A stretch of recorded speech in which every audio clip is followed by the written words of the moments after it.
السلام عليكم ورحمة الله وبركاته. سود وهذا صاحب بيال عاوي بديد قدام بيه يقود بدو وحساب بدن يو برنامج كنا وأعرفين أقصى وقاته وبديد قدام بيه يو حاجة أي وحكي مريان أما حالات دي سيلة أما دجال كي مركب أبدي وباشي عيسى يباشي سمرون حالات دي قبل كسلال يسيلة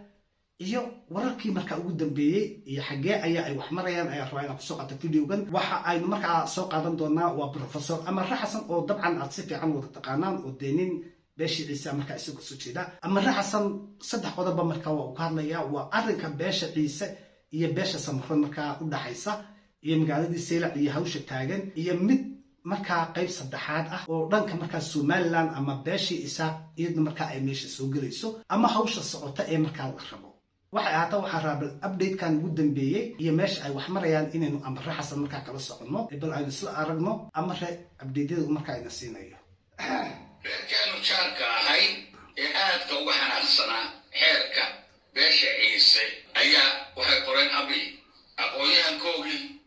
way isku tageen waa hagaag waa update-yada ugu dambeeyay waa Amar Xasan hadal bakow marka waxa uu nagu bilaabay waa tan marka beeshii Samaroon iyo beeshii Ciise u dhaxaysa oo hawshu hadda marka xadkiiba ay ka soo gudubtay waxa uu Amar inoo sheegay marka beeshii Samaroon ee marka iyadu diidanay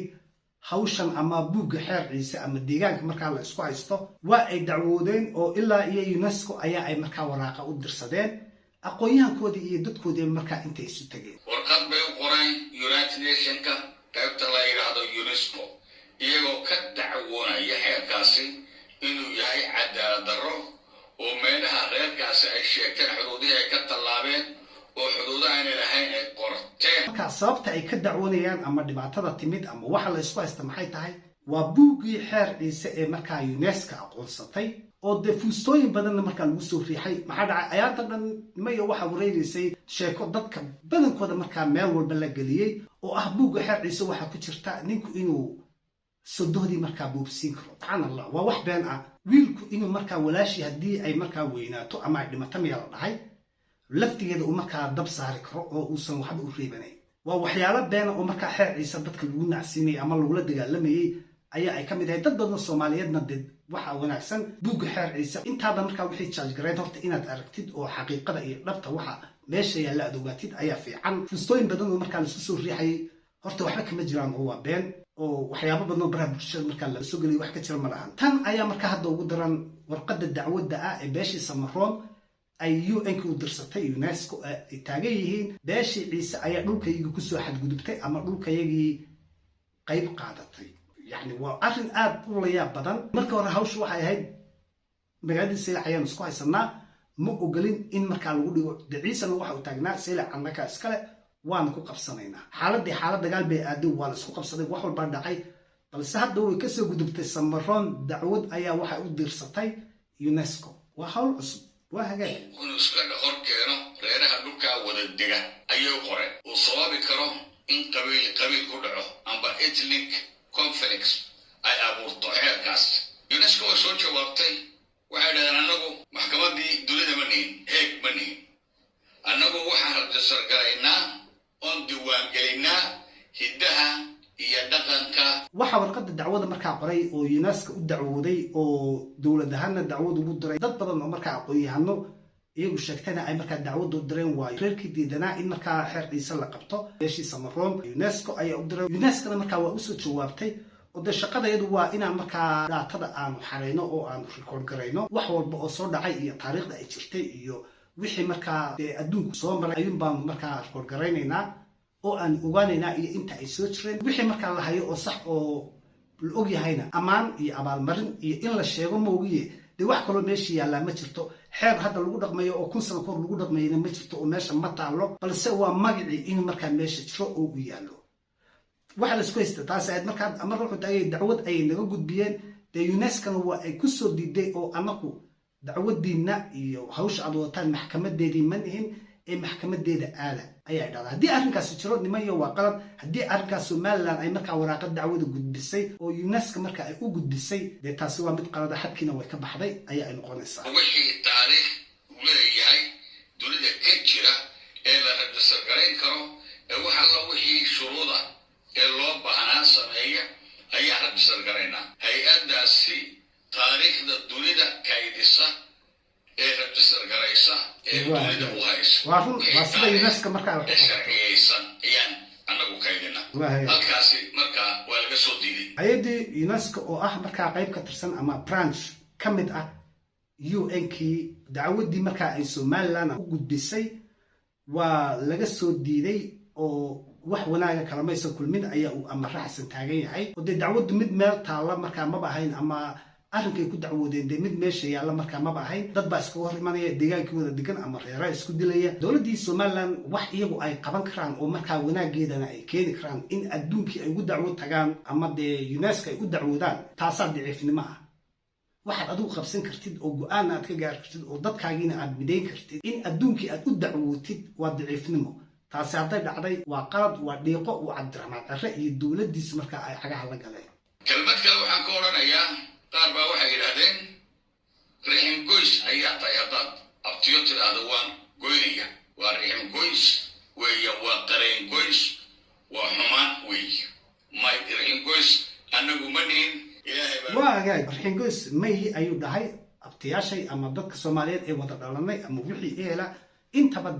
xumaan u qurmayna ayaa hadalkiisu ka dhigan yahay balse 40 nin oo odayaal ah oo beeshiisa marfuunka ka soo jeeda ayaa intay isu tageen bay waxay dhaheen ninkii nin Ciise dilo waa xalaal oo Ciise dhiigiisu waa xalaal in la dilo la isku ma haysto dadka eelka waa jecelahay laakiin 40 oday oo beesha Gadabuusiya ayaa intay isku tageen oo rag iyo dumar bale waxay dhahdeen Ciise dhiigiisu waa noo xalaal ilaahay baan ugu dhawaanaynaa waayaga dabcan ama markaa ragga uu sheegayo oo uu soo qaatay waxaa ka mid ah waa sawirka aynu hadda halkaa uga jeedno oo dhahde waa nin wadaada ama ugaasa balse dee wadaad ama nin ugaasi ma dhaheen qof islaama dhiiggiisa ayaa xalaal ah marka aynu xaqiiqda ka hadlayno oo sawirkaasi dee haddii arrinka uu hadda amarka sheegaya ay run tahay ninka uu soo qaatayna ay sax tahay dee nimayo waa qalad samaroon odayaashoodii arrinkaa uu ku qaldan yahay dee qof ilaahay ka cabsanaya oo wadaada iyo qof markaa ugaas ama isin ama suldaan dee kuma taliyeen dhiig ibni aadan baa xalaal oo kitaabkii ilaahay ayaa u beeneeyey oo diinigeen ayaa uu markaa kaba tallaabsaday iska dhaftii ibni aadantinimada iyo wax kaleba markaa intaan la gaarin marka arrinkii beeshii samaroon iyo beeshii ciise waxaad u malaysaa marba marka dambaysa inay xadka ka baxayso ama ay sii kululaanayso ciyaalkoodana waa in la dilaa nin kasta oo samaroona oo nin Ciise arkaana waa inuu dilaa meesha waxaa kaaga kuu muuqanaysa cadowtinimo rixin goysa ayaa kuu muuqanaysa markaa maadaama tolkay sidaa loogu hanjabo laleeyaho waaban ku janno tagaynaa masaajidka ugu weyn Boorama ayaa lagaga xadiisayay masaajidka ugu weyn magaaladii Boorama ayaa arrinkaa looga qudbadeeyay ayuu dhahay ama raxsan in qofkii Ciise caruur iyo ciroole iyo cid kastaba Ciise marka hadii la arko in la dilo oo aan la cafin caruurtooda waa la leenayaa beesha Ciise ilmahooda marka la arko waa dil yaani raggii waaweynaa ama raggii xooganaana iska badaa waa odayaal iyo dumarna marka la cafin maayo adigu Ciise oo dhanba magacooda wax sheegta hadii la arko qof walba samaroona waxa lagu waajibiyay waa inay dilaan oo ay nafta dhaafiyaan ninka Ciise ama ilmaha Ciise ama cunuga Ciise ama hooyada Ciise ama awowga ama aabaha Ciise in la dilo taasna waa qalad wax cid ay dul qaadanaysa maaha in lagu jihaado Ciise in lagu jihaado taas macnaheedu waxa weeyaan anagu ma naan keenin ee waxay ka timiday xaggii kale reer Boorama ayaa keenay marka maadaama meeshaasi dil jiro oo anaga lanagu janno tagaayo oo cibaadaba laga dhiganayo dilkiyaga ilaahay loogu dhawaanayo ayaan nagu go'aansanay inaan joojinaba abtinimadaas waa hagaag abtinimadii iyo marka rixin goyskii lagu haystay professor Amar Xasan ilaa Gadabuusi baa dhalay sida uu sheegay professorku waxa uu dhahay maadaama oo nalagu janno tagayo oo leeyahay qofkii la arko hal la dilo oo ayaan la cafin marka ama caruuraado ama ciroole ama cid walba ama dumar dee waxa kale aan raadinaynaa maxay tahay ehelnimo iyo rixin iyo dee gebiyaaba marka waanu ka aamusnay oo farxaanu kala laabanay waxaanu ka hadalno oo meeshii yaala ma war samaroon sida wax u wadaan ya alla yaqaan ogaano halkaasi inay cadowtinimo ka jirto waayo halis ah waayo oo dilkayaga lagu dalacayo jannada lagu tagaayo maadaama ay sidaa tahay waxay noqotay inaan iska fogeyno oon alaabta kala guranno waa kala gurasho waa la kala fogaaday markaa anaga dil naguma jiro xaaladda waa aynu jeednaa meel xun ayay gaartay dagaalkii markaa u dhexeeyay samaroon iyo beeshii Ciise oo beeshii samaroon markaa amare xasan maanta inoo sheegay masaajidadii markaa magaaladii boorame ku yaalay in laguba qudbadaynayo ama jimcadiiba dadka loogu qudbadaynayo dhiigga beeshii ciise inuu markaa xalaal yahay in markaa lagu janno tagaayo ama qofkii qof ciise ah ama caruur ciise soo laaya ama nin ciise soo dila ama naag ciise soo dila inuu markaa jannada galayo ayaa wadaadadii ay ku qudbadaynayaan oo masaajidadii markaa looga qudbadaynaya ayaa u dhahay allahu aclam waa sida hadda profesorka horta aynu ka maqalnay anuu xaqiiqiyan taa ma hayo dilkoodana ma rabno dhiigooduna xalaal nooma aha waa naga xaaraan maadaama aanu fahmi nahay laakiin iyagu sidaasay isku raaceen marka waa reactionkood weeyaan actionka markaad samayso reaction baa yimaada marka annaga danteedu waxay ku jirtaa inaana waxba naga dhaxayn haba yaraatee nimayo waa hagaag videogan kuma dheeraanayno ama raxasan iyo warbixinta ama abdiyada ugu dambeeyey ee uu ina siinayay intaasaa inooga filan se haddii ay dhacday dee taasi waa qalad haddii samaroon ku tashatayna waa qalad haddii ay cid kale ku tashatayna waa qalad taasi mid meesha taalla maahan diinta ilaahay iyo kitaabkiisana in lagu xalaalaysto dhiig ilaahay uu xaaraantinimeeyey waa been waxa dhul loo isku haysta iyo waxa siyaasad loo isku haysta iyo kulligood xaqiiqiyan marka aynu dib ugu soo laabano waa dhalanteed iyo wax fantasy adduunye keliya markaa ah nina adduunkan ku waari maayo balse dadku isdagaalaan heerka inay gaarto nimayo waa qalad haddii uu samaroon arrintaas sameeyey dee waa mid ay soomaali markaa kaga dhex baxayaan videogana kuma raagayno waan ugu dheeraaday halkaasaan rabaa inaan kusoo gabagabeeyo iyo dacwaddii beeshii samaroon iyo reer somaliland ay gudbiyeen iyo dhiigga beesha ciise oo markaa ugu dambeyntii la xalaalaystay oo la dhahay qofkii ciise ee la dilo dhiiggiisu waa xalaal waa lagu jinno tegayaa ee ha la raadsado ha la soo laayo bal wixii kasoo baxa iyo abdiidyada ugu dambeeyaynu arki doonaa videogana halkaasaan rabaa inaan kusoo gabagabeeyo intaan soo maadno video lamida iyo wixii cusub oo kusoo kordha insha allah waxaa idinkaga tegaya wassalaamu calaykum waraxmatullaahi wabarakaatu